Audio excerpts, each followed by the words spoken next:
developing a individual development plan. So today in talent management, we are going to be talking about performance management and how it is very important in talent management, and also the role of coaching. So I think both of these are very big topics, but we will try and focus on them as much as possible in the 1 hour that we have. So give me a moment, I will just share my screen.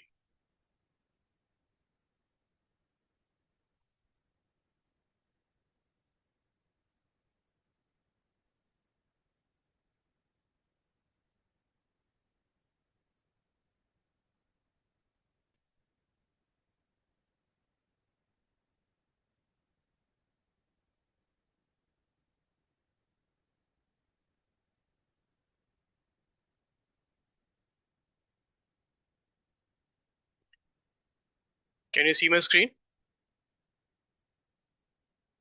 Yes, it is visible, sir. Okay, great. Thank you.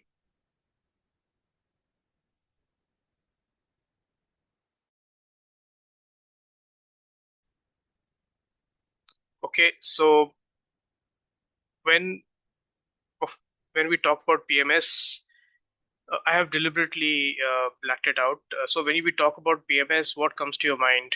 Uh,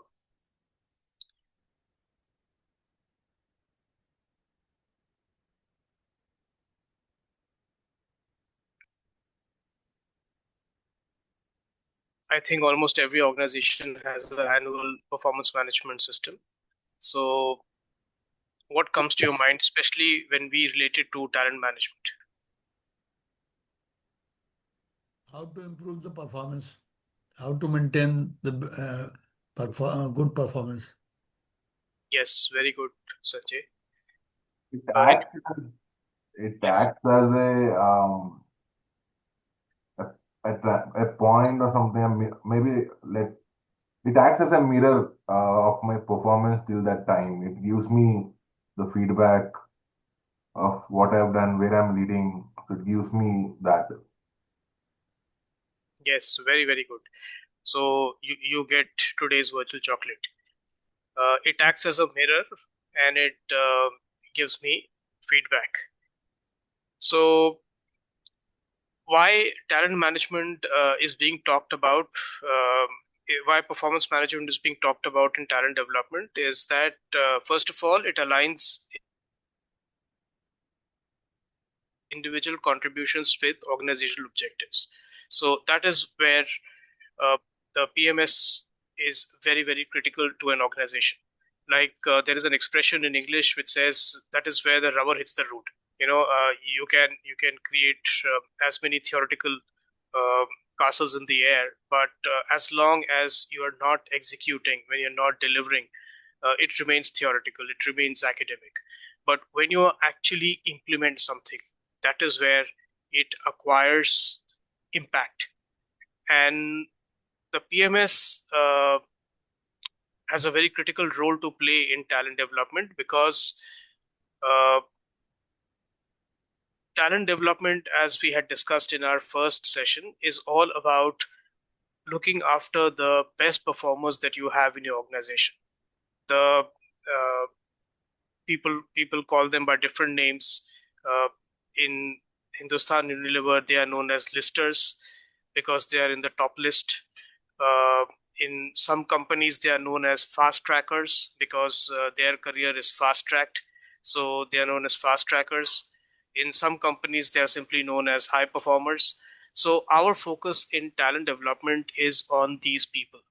People who, as per the Pareto equation, 20% of the people in the organization who are responsible for delivering 80% of the value that the organization creates. Now, since we are talking about the top performers, uh, when it comes to talking about the top performers, obviously the linkage goes to your performance management system.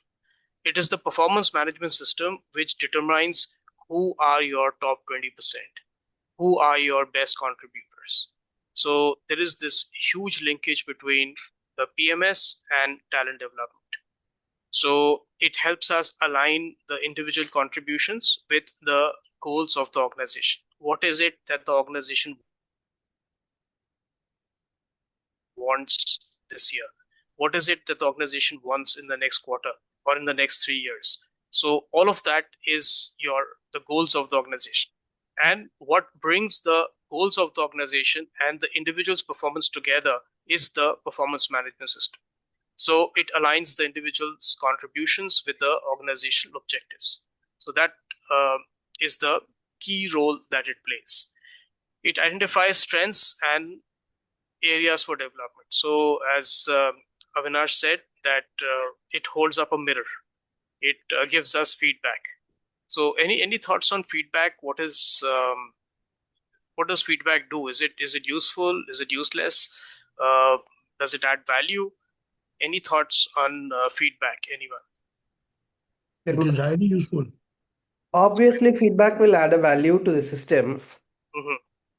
Either it is a constructive or the way we deliver the feedback to the concerned person. Say, for example, as a manager, delivering the feedback to the team in Mm-hmm. such a way that the mannerism and also all the other aspects that determine the feedback. And it is not that the feedback should be positive always. Negative feedback also help us to grow. Mm-hmm. Whereas positive feedback needs an appreciation, not all the times. Mm-hmm. And considering the negative feedback, the way of delivering the feedback plays an important role. It is that it has to be addressed in such a way that what I feel I'm just sharing, it Mm-hmm. needs to be addressed in such a way that it can be corrected or the measures to be correction and how the post analysis of the feedback works purely depends on the way of delivering the feedback. That includes all the factors right from the day he starts his employment till now we have collected the feedback for the appraisal or for any other reason. Okay, very good, Prasanna. All the way, not only the feedback matters, it also the time. I mean, like continuous feedback matters. For example, if I goals or a KPI is set at the beginning of the year and the feedback is given at the end of the year, will not have much relevance in today's context. Mm, Rather, it has to be on a timely manner. It means continuous, either right. quarterly or, if possible, twice, 2 months once, Mm, wherever it is appropriate in today's millennial context or mhm. Gen Z context. Continuous feedback matters rather than giving one time or a yearly appraisal feedback. Yes, thanks, Vishwanathan. That is a very important point. That it has to be timely and continuous. It cannot be, you cannot see something today and you say, okay, today is November. I think we will have a PMS discussion in March. So I'm going to tell Vishwanathan about this when we have a conversation in in March. So it should be immediate, it should be continuous, it should be regular. So great. And I think Prasanna gave us a lot of details. So I'm very impressed with Prasanna's knowledge about feedback. So Prasanna, I give you a, you know, I'm nominating you for a PhD on the topic of feedback. So great. Uh, Thank you. so so feedback is really something very critical. It's a very small thing. It's not something very big, something complicated, but it is something which is very critical, very important, and that is the only bridge between uh, you and your image in the mirror. And very often we, unfortunately, when we are working, when we are in a office, in a company, in a corporate organization, we do not see ourselves in the mirror. Nobody holds up the mirror for us and says that, okay, this is where you're strong, this is where you're not strong, and this is where you need to improve, because this is a very critical ingredient in ensuring that people perform. And unfortunately, in most organizations, this is not structured, other than maybe some interactions during your performance management. So feedback is something which is simple, which is easy to do, but also very, very, very critical. Its importance cannot be overemphasized. So it helps us identify the strengths and the areas of development of every individual and also share with the individual. It's not just enough to uh, say that, okay, I think Vishwanathan is very strong in communication, but he's not very strong in execution. So if I have such a thought, it's important that I go and tell Vishwanathan as soon as possible that these are the observations that I have. And it would be good if you reflect on these observations. And if you find merit in these observations, please go ahead and execute so that you are able to address the gap and strengthen your strength that is already there. So this is very important and a part of the PMS, that you exchange feedback and you do performance appraisals. It facilitates targeted learning and coaching intervention. So from feedback comes the next step, which is if there is a gap in execution, then you need to address that.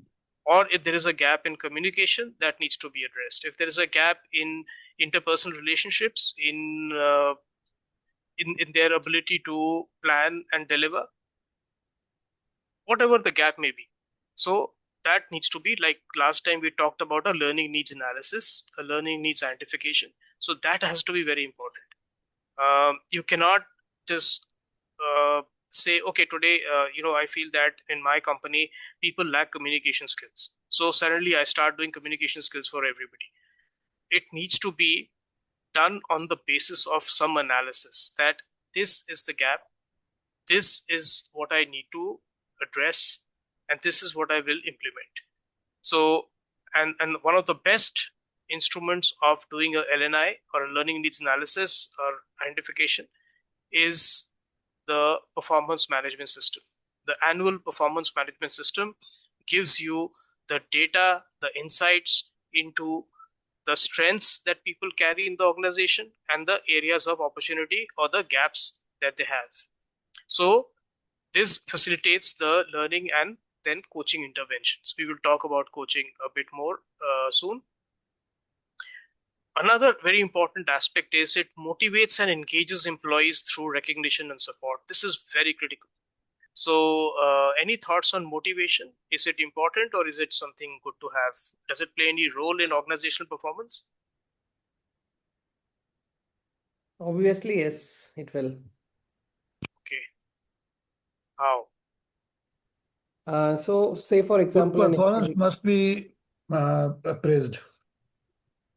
Yes. so we have some star performance, performer Mhm. of the month or the year or the quarter. So in such a way that their work is being recognized, and when it is being recognized, they put some more effort and to prove themselves and to keep on the track, they will be excelling in the work, is what a common human will feel. Yes, very good. So again, like feedback, motivation is something very remote in most organizations. We don't take it very seriously. It is a feel good factor, we feel. But generally, if you go a bit deeper into human performance, you will discover that a lot of people are capable of a lot of things, but they perform only to a certain extent, not to the best of their abilities. And the ability to perform should be linked ultimately to your potential. And there should not be a gap between your performance and your potential. If there is a gap, then motivation has a role to play.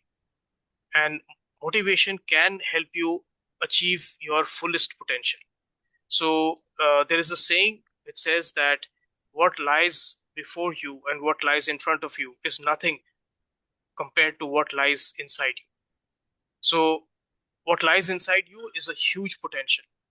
But very often, most employees don't really use that potential which they carry with them. Our employee engagement survey tells us that only about 25 to maximum 30% people are engaged and motivated. Rest of the 70% or 75% are just doing a 9 to 5 job. They're not really motivated. And The problem is that, sir, the irony is that in most of the organization, the criticism is very fast and it is done immediately. But the motivational parts and praise are very rare. right, That's why the people are not performing. They are just doing their normal work. because they are not praised for their special performance or special contribution. Yes, you're right. This is the irony of most of the organization, Hmm. especially in public sector. Okay. Yeah, absolutely, Sanjay. So not only public sector, everywhere. People don't have time to recognize people, appreciate people, congratulate them on the good work that they have done. So therefore, motivation does not play as important a role as it should be playing. So performance management, if you do it well, then it can play a big role in motivating employees. So therefore, and motivating will ensure that we are talking about the top 20%, they will be able to give their best. And once people are able to give their best, immediately your productivity also goes up. So there is a direct revenue benefit of motivation. It seems it's like an emotion, but ultimately it can actually deliver greater revenue, greater bottom line for your organization if people are motivated, and therefore their productivity will be higher. Productivity higher means there will be a better sale, better output, better impact on your positive impact on your revenue and your margins. So that's how it is closely linked. So performance management system is very critical in managing your best talent, and therefore it's important that we give it the kind of attention which it deserves. How What are the components of PMS? So first, of course, is your goal setting. Your goals should be very clear, and ideally they should be given in the beginning of the year, whether it's a financial year or calendar year, whichever year you follow. But the goal setting should happen in the beginning of the year, and the goals should not be like Sanjay will achieve greater sales. It should be smart, specific, measurable, achievable, realistic, and time bound. SMART. So the goal should be Sanjay is going to deliver 15% more on sales as compared to last year. Or he has a target of X amount of sales to be done. Let's say 2 CR of sales to be achieved this year. So the goal has to be absolutely specific, measurable, realistic, achievable, and it should not be something very outlandish. So that is very important and should be communicated in the beginning of the year. Next is continuous feedback and communication. I think this is something Vishwanathan also talked about, that it needs to be, and Prasanna, that it needs to be continuous feedback and communication. It should not be that I wait for the end of the year to give feedback. Feedback should be given as and when it is required, and not wait for a special occasion where you can give the feedback. So there should be constructive dialogue between the managers and the employees. Performance appraisal, formal periodic reviews, assessing progress and setting future targets. So this, my submission here would be that this should be happening every quarter, at least a touch point. If not a full appraisal, but a touch point should be happening every quarter. If you do it every quarter, or if you do it every even once in 6 months, then what happens is the final appraisal, when you do that, that becomes a cakewalk. That becomes very smooth. But if you do not do interim appraisals, if you do not do appraisals, maybe at least have a discussion every month or every quarter, or at least in 6 months, then you will find it difficult to sail through when you actually do the appraisal at the end of the year. There will be disagreements, there will be maybe even arguments, etc. So it's best if you keep doing small appraisals, having discussions every quarter. That ensures that all the differences get ironed out, and when your annual appraisal happens, it's going to be a very smooth experience. Next is the PMS also gives us a lot of insight into what development planning you would like to do. So if when you do a training needs analysis or a learning needs analysis, you will see a large part of the input comes from the requests that people have given in their PMS, that I want to learn Excel, I want to learn leadership development, I want to learn managerial excellence. So all those inputs come from the PMS. Also, sometimes the manager says that you need to learn how to do better data reporting, you need to improve your communication skills. So a lot of these things come out from the PMS, and that gives you a good insight into what this organization really needs. Next, we talked about this recognition and reward. So, acknowledging achievements to reinforce the desired behaviors. When you acknowledge people and say that, yes, he or she has done a good job, immediately that gets a reinforcing message. People are happy and they realize that, okay, this is the thing which I should be doing. But like Sanjay said, that unfortunately, this motivation piece, recognizing people, rewarding people, does not happen too often. Sometimes, in a lighter way, instead of R&R meaning recognition and reward, it is known as resignation and reward. Moment you resign, people start recognizing you, rewarding you. Oh, he's such a good guy. No, no, please don't go, etc. When you were working in the organization, people did not care two hoots about you. But moment you put in your papers, immediately everybody is trying to retain you. So, is recognition and reward is also known as resign and reward. So, in a lighter sense, but unfortunately, that tends to be true. Any questions so far?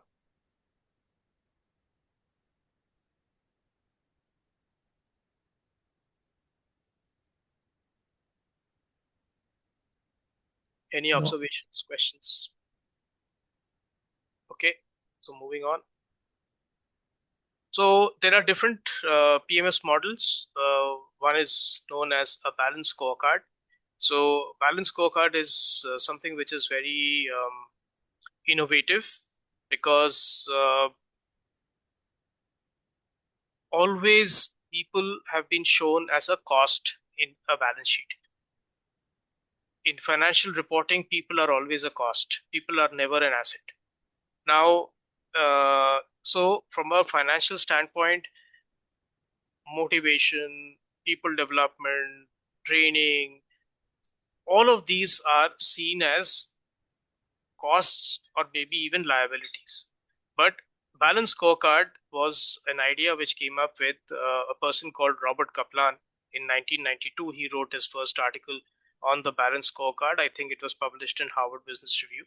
So he said that the way the health of an organization is reported in the financial balance sheet, that may not really be an accurate description of the health of a company, because the balance sheet tells you the way the company has performed in the last year. Okay, when I'm closing the balance sheet of a company in the financial year, so by end of March, by 31st March, I have the balance sheet, and that says that company X has got a revenue of 12% and they have done very well. So any double digit growth is always good. But we never know that the company X may actually not really be doing well in the market. Let's say the year before last, they did 20%, and the revenue has actually gone down to 12%. And the revenue is coming from a single product or a single market, and there are vulnerabilities. Or they do not invest too much on their people, they don't care for their customers, and we don't know tomorrow this has gone down from 20% to 12%, and then next year it may go down to 6%, and then the profits may disappear completely, the growth may not happen.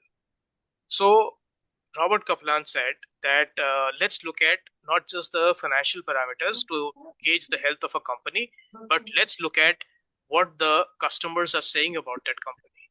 Let's look at how healthy the internal processes of that company are. And also, very importantly for us, he also spoke about what is the kind of organizational learning that is taking place. So basically, he looked at four parameters instead of just looking at the financial health of an organization to announce whether this organization is doing well or not doing well. which makes it a more comprehensive way of looking at something. So, for example, if there is a person who's going on a jog in the morning, who's going for a hike in the mountains, and we feel, oh, he must be very healthy because he's hiking and he's jogging and he's going to the gym. But you never know unless you look at all the parameters and you say, okay, what is the level of cholesterol the person has? Does this person have pressure or not? So till you look at those metrics, you can never say that this person is an extremely healthy person. Similarly, that goes for an organization as well. Just by looking at the financial parameters, you cannot decide whether this organization is doing very well or not doing well. And that is the balance which the scorecard brings. That it makes you look at the organization more holistically. It makes you look at what are the internal processes of the organization. What is the employee satisfaction score? What is the customer satisfaction score? How much learning is taking place in the organization? Are people learning from what they are doing? So that gives you a better picture, because then you realize that even if, let's say, you're growing at 12%, but if your customer rating is 2 on 5, then there is a big concern that you have. And you may want to look at why your customers are not happy with you. Because if your customers are not happy with you, tomorrow you may not have a business. So it's very important that you look at other metrics as well, and that is the balance that this tool brings about. So it's very important. Next is management by objectives. So here you lay down the objectives that the organization has, similarly to goal setting, and you track that MBO, track what are the overall management goals, and you keep tracking that over the year and keep reporting on it over the year. So that becomes a very close management of what you're trying to achieve in the 12 months that you have. And the last is 360-degree feedback, which, as the name suggests, basically you get a more rounded feedback from people you're working with, not just from the manager, but your peers, your team members, maybe your external stakeholders also, and you get a very rounded perspective on your performance.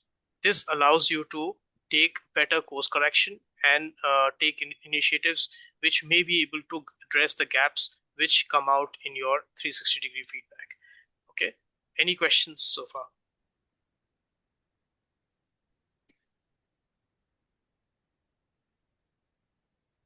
Explain balance scorecard again.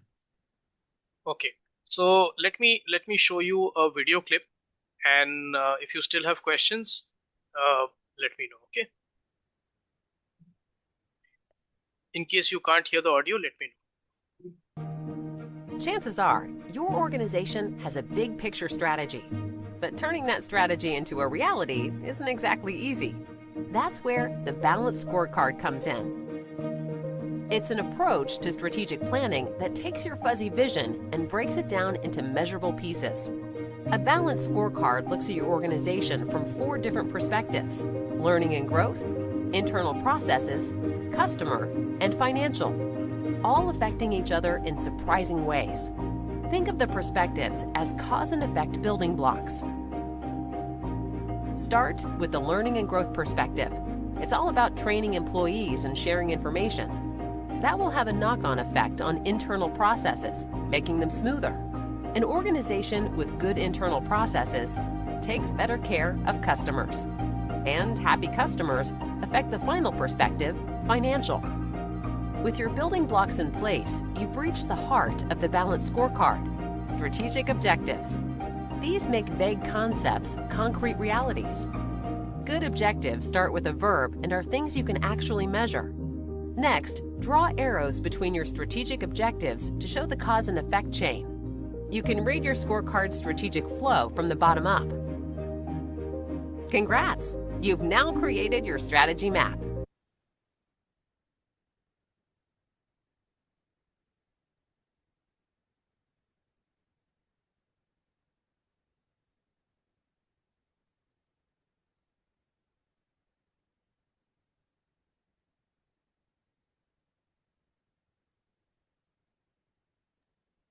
Hello, sir. I think because of some network glitch, it hanged. Everything is freezed.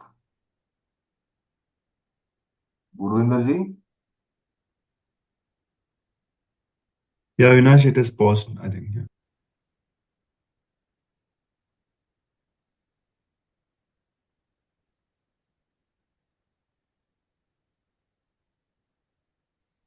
Hello, Shweta this side from ISTD.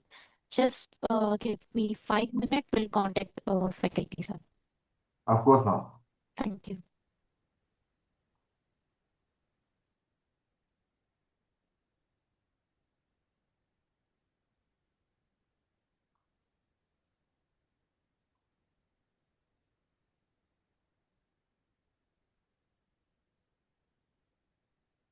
Hey guys, anyone started work on the internship thing?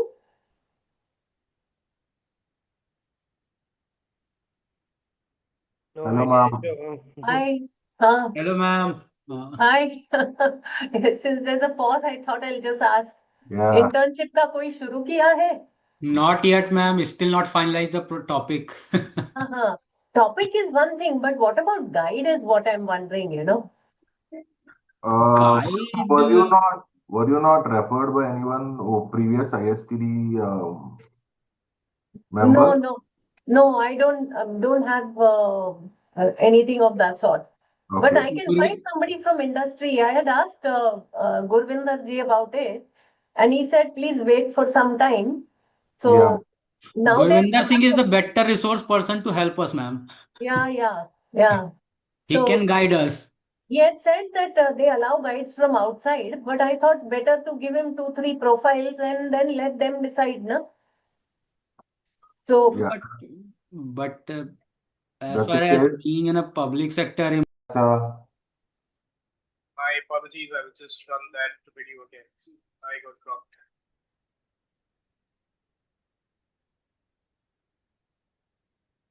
we were at the flow chart in the video, sir.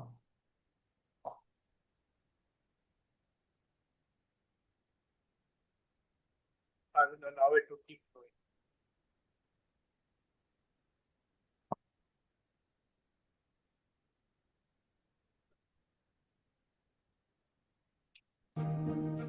All affecting each other from the learning and growth perspective. It's all about training employees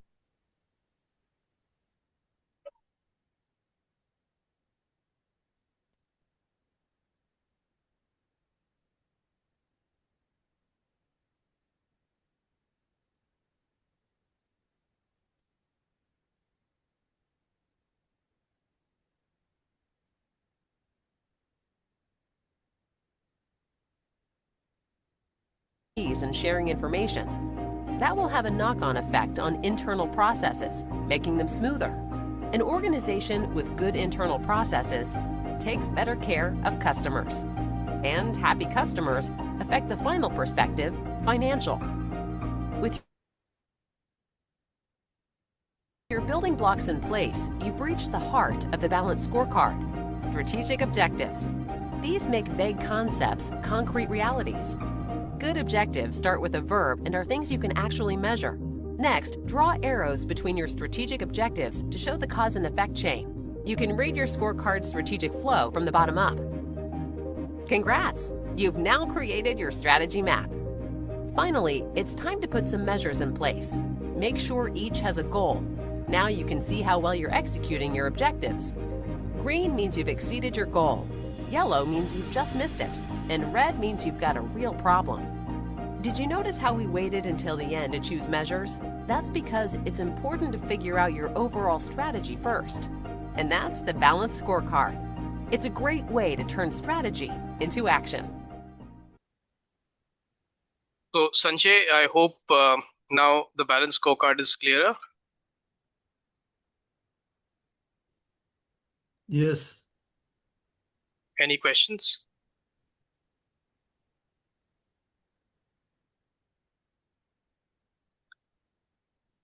Okay, if not, then we will move on.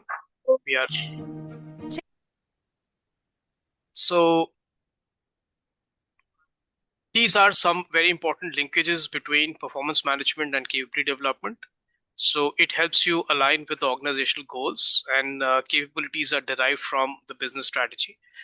You will not go and create all kinds of capability. You will try and create the capability that the organization needs. Okay. So if I am a very small organization, I just need maybe production capability and sales capability. I do not really need a lot of focus on maybe doing business development or product development or innovation or things like that. So being a very small organization. But if I am a mid tier organization or a very large organization, then I need to have maybe a lot of marketing budget, maybe a lot of brand building efforts, very elaborate talent acquisition team, so on and so forth. So your organizational goals and the capabilities that you develop, they need to be speaking to each other.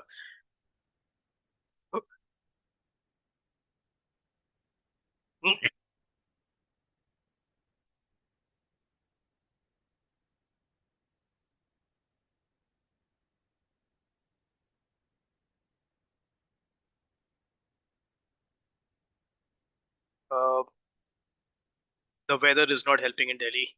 So next is organizational transformation through sustainable and agile workforce.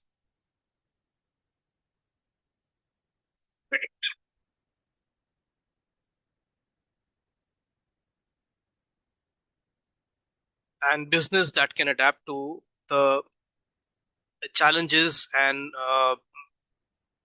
also preemptive risks. Risk management is a very important area of focus.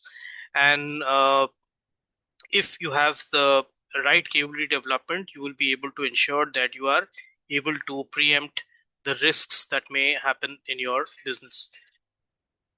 We talked about personalized development plans last time. So this really improves employee retention and capability development. Next is better quality performance data. So very often, unfortunately, organizations don't have enough performance data.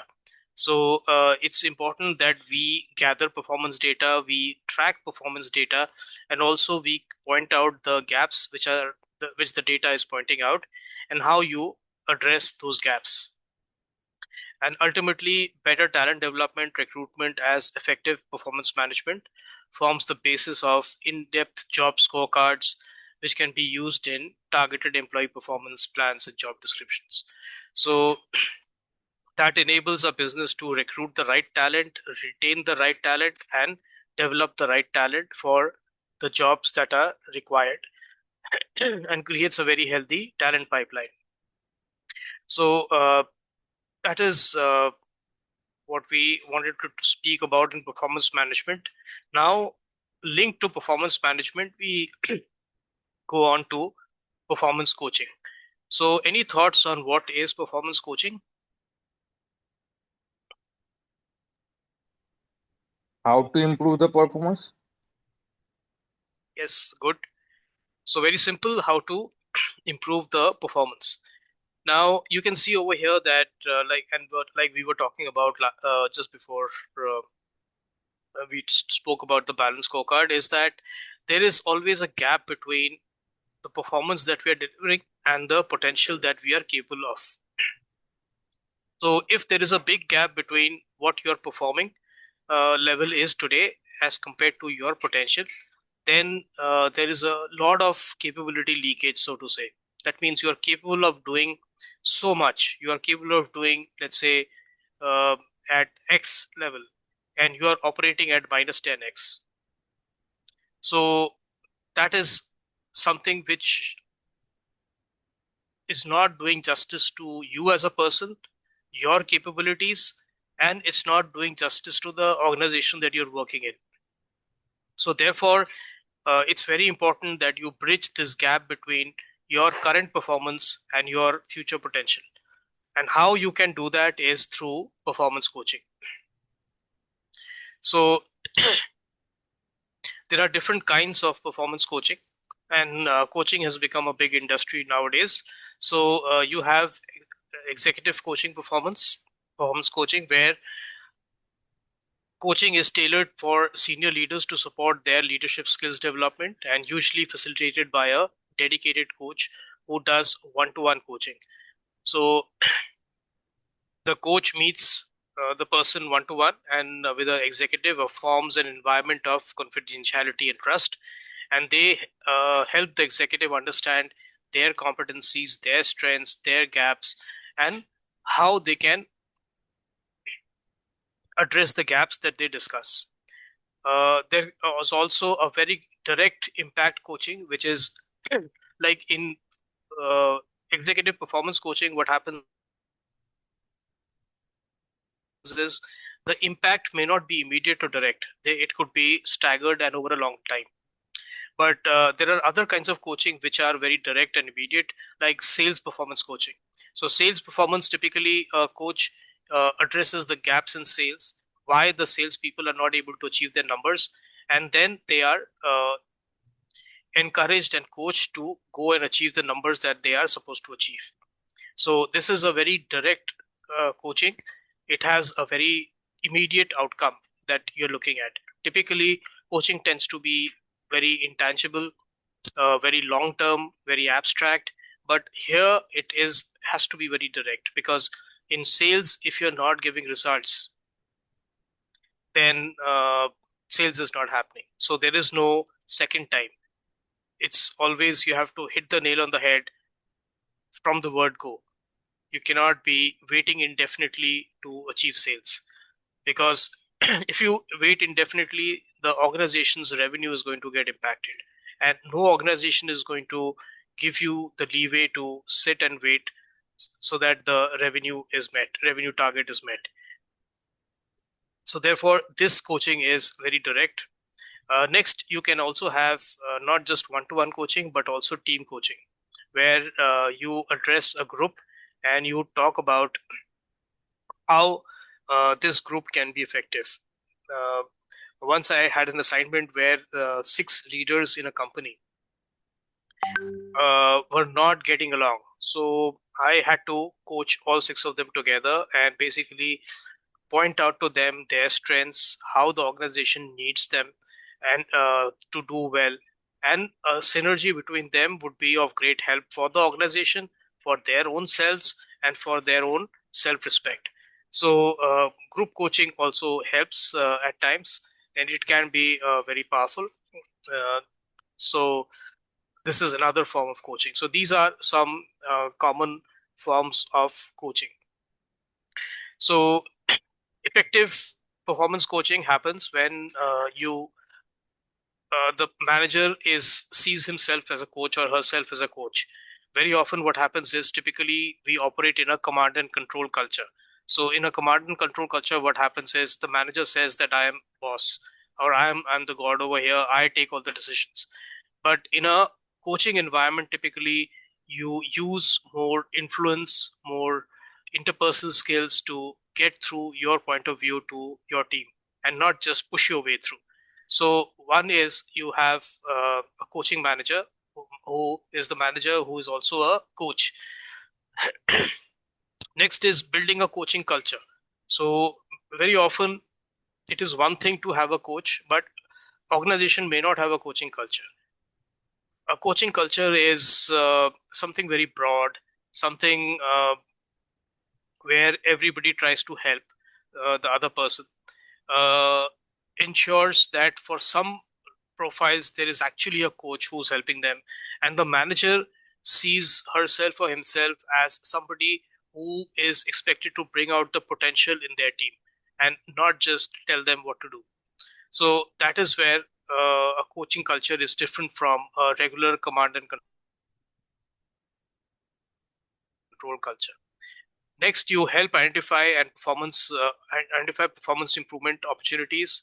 You collaborate on developing an action plan. When you look at the gaps, you show support to that action plan. It doesn't have to be classroom training. Solution can be a very different kinds of solution. It can have job aids. It could be on the job training or OJT.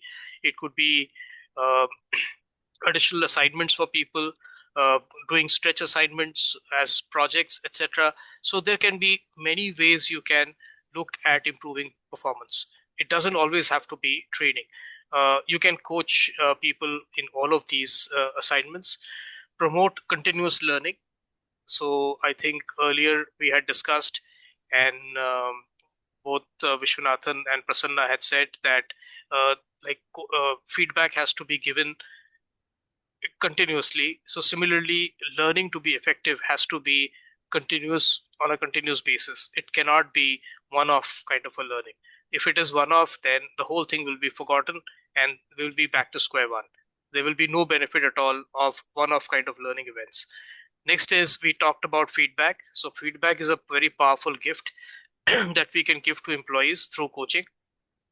This is the only way you can hold up a mirror to a person and tell him or her about their performance. So feedback is essential and is a very important part of coaching exercises, because feedback is where you... Akshata, could you go on mute?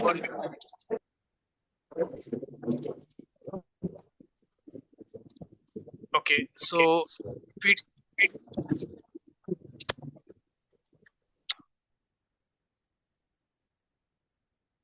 next is customizing performance coaching activities. The more customized they are, the better.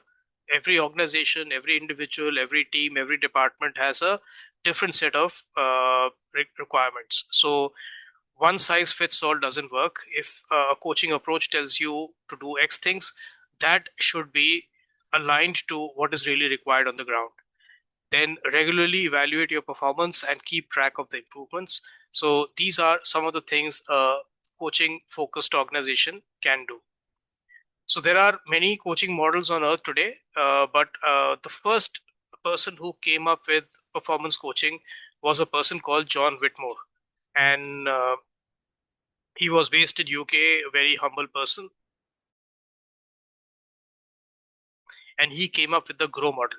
The GROW model basically stands for, first, G stands for goal, R for reality, O for options, and W for will. So basically what it's saying is that GROW is, you want to target what you wish to achieve. So let's say I am performing at 90% productivity, but I want to be touching 95%. So that is your goal. That is the goal that you set up. Now you also look at reality. What is the reality that that I'm looking at? Can I achieve 95%? Is it a organization-wide realistic goal that others doing 95? Maybe 95 is too much. So if that is the case, then I can go back. It doesn't mean that it's written in stone that the goal cannot be changed. So you can go back and change the goal, make it more realistic. Like for example, I am an assistant manager today. I cannot have a goal that within 1 year I'm going to be the vice president of the company. That's an unrealistic goal. But a realistic goal would be that if I am assistant manager today, that next year I should be becoming eligible to become deputy manager, or depending on whatever the next level is, I should become eligible for that, not that I should become that. Or if you've already been an assistant manager for 2 years, then it's a realistic goal to think that I will come out to the next level now in the next year. That is a realistic goal. So basically, you set up a goal, you do a reality check, then once you decide, yes, this is a goal which is sustainable, which is doable, next you look at the options. How can I achieve that level? What are the actions I need to take? So you decide on the actions. That I will be doing weekly report outs. I will be connecting with my clients regularly. I will ensure the customer satisfaction score is at 95%, etc., etc. So those are the actions that you wish to take. And then you go to will, which is you actually go and achieve those things. You take the actions which are required for you to achieve that goal. So goal is deciding the goal. Reality is doing a reality check and checking whether your goals are realistic. Options are, you look at the actions you need to take, and will is when you finally commit to the actions that you've decided to take, which will take you to back to the G. So this is the most famous coaching model that came about, and after that there have been a lot of variations of the coaching model that has come. So There's a fuel model, which talks about framing the conversation, understanding the current state, exploring the desired state, and laying out a success plan. How will you achieve the goal that you have set out to achieve? Very similar to grow model. Then you have the cigar model, which talks about your current reality.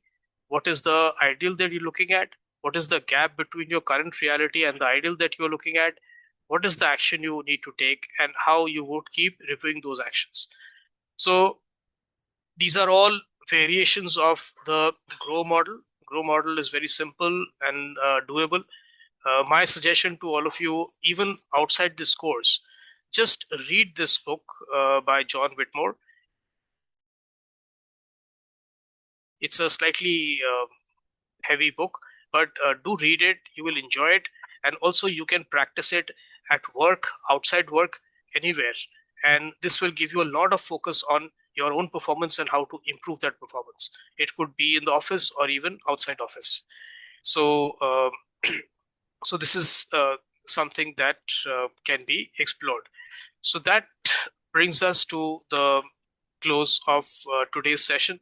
Any thoughts on any questions on coaching, or uh, any doubts, observations that you would like to share? So Avinash, yeah. So I have two parts. So one is just I wouldn't say observation. I just wanted to add and maybe get it validated by you or something. Mhm. That one thing is that you were talking about motivation and coaching. I Mhm. I tend to believe that self reflection is also something we need to, as an individual, we need to bring into that discussion, because more often times when a manager gives feedback or is trying to do coaching, is always is trying to align with his own personal individual goals in the same organization. So I think self reflection is also one big part.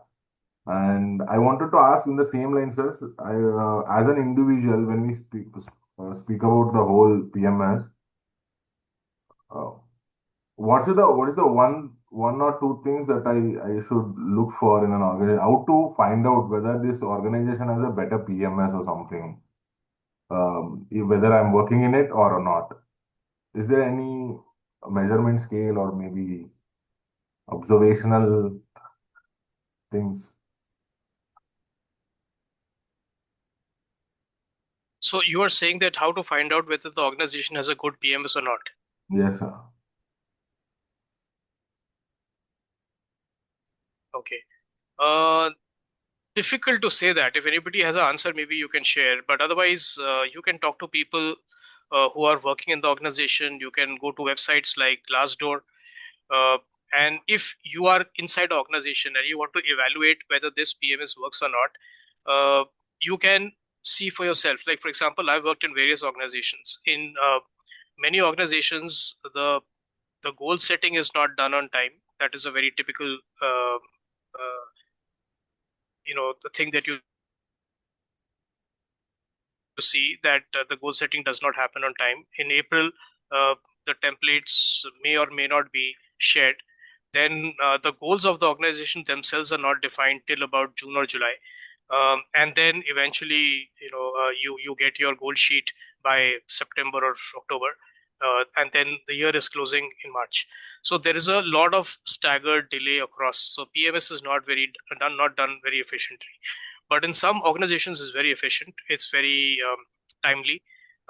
Every step is followed diligently, and even the final decision on the ratings, that is done collectively with a pool of managers, with HR involved, a team-based decision making, etc., etc.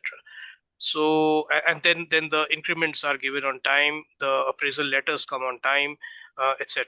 So there are different ways of seeing whether the PMS is working efficiently. One is efficiently, second is effectively. Are you getting the dividends that you expect from the PMS? Are people getting the right increments? And also, are you getting a learning needs analysis coming out from the PMS? So these are too many floating issues which will give you an idea whether the PMS is effective in this organization or not. Mostly there are gaps, various gaps, but eventually, of course, the PMS has to do well because people's increments and people's performance depends on that. So it's difficult to point out from outside whether this organization has a good PMS or not. Okay, sir. I got different multiple pointers from you to think about, so I'll think about them. So thank you. Sure. Thank you so much. Welcome. Any other questions? Yes, Mustafa. So, who can be the coach in an organization, and what would be for them if they coach? Sorry, Mustafa, you were breaking up in between. Can you just repeat your question? I was asking, sir, who can be the coach, and what would be for them? What's in it Okay, for them? okay, yeah, yeah, good question. So, who can be a coach? That is first of all, somebody should have gone through a training on coaching. How to coach, because coaching doesn't come naturally. It's best if somebody is trained in how to be a coach, first of all. Second is like we can see the grow model, the fuel model, the cigar model. So all these models have to be understood properly. Otherwise, it's difficult to coach somebody unless you are certified on these models, or you at least know them very well and you know how to implement the model. Third is somebody who should be emotionally fairly mature, who can see the big picture and who doesn't get too emotionally swayed by the circumstances that they are in. So somebody who's fairly mature in transactional analysis, somebody who has a adult ego state, somebody who's able to understand and see the big picture and not get swayed by the immediate or the transactional. So therefore, the person has to be like that. Only then the person should try coaching. Otherwise, like for example, earlier we had seen a line, maintain confidentiality. That is a very important aspect of coaching. If somebody may be confiding whatever their emotions or their secrets or any thoughts to you in strictest confidence. You should not go and share it outside. That should remain between you and the person who's being coached, and that requires a degree of maturity. So the person who can be a coach needs to be a mature person, needs to be a person who's trained, somebody who's experienced, who understands some of those issues that people face day in, day out. That is the sort of person who should be a coach. I hope that helps, Mustafa. So generally, if a person is decided to be a coach for a coachee, does that, if the coachee shows an improvement, then does the coach has also something in that? I mean, in terms of achievement, in terms of performance. Yes, absolutely, absolutely. It's very satisfying to see your coachee is doing well and has improved. So what's in it for him? I think that's the other part of Okay, yeah, sorry, I forgot. So what's in it for me is that when you are able to coach somebody and you are able to see the results, then you also grow a degree. You also see that you are able to get involved in somebody's development and you are able to contribute to somebody's development. So that gives you a high as well. Then you are able to understand that you have this capability, and this is a very powerful capability. If you have this capability, it's not rocket science. You can develop it, and if you are able to develop it, it's very powerful. So you are a great teacher. You are a great facilitator. You are a great enabler. That is what you become.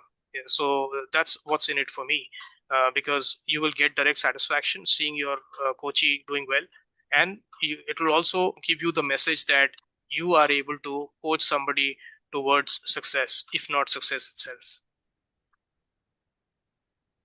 Sir, can we say that as many coaching that I do, I'll get better at coaching. It depends. Yes, if you are every coaching interaction, if you are learning something from it, if you are gaining some learning that okay, from today's session, this is what I learned. From tomorrow's session, this is what I learned. For example, I am a facilitator. I'm also a coach. So every time I facilitate a session, I go back to my facilitation notes and I mention date, time, topic, and what went well, what could have been better, and the lesson learned from today's session. So if you keep tracking, if you keep doing, your learning increases exponentially. And that has really helped me in terms of tracking it and observing what could have gone better, appreciating what went well, that should not be ignored, but also focusing on what could have been better further.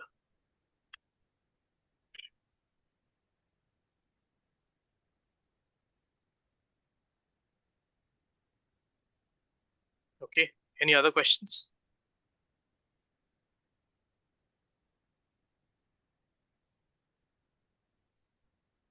Okay. If not, then we will close for today. As you know, in this new pattern of the curriculum, you will have a new facilitator for the rest of the 5 sessions in talent management.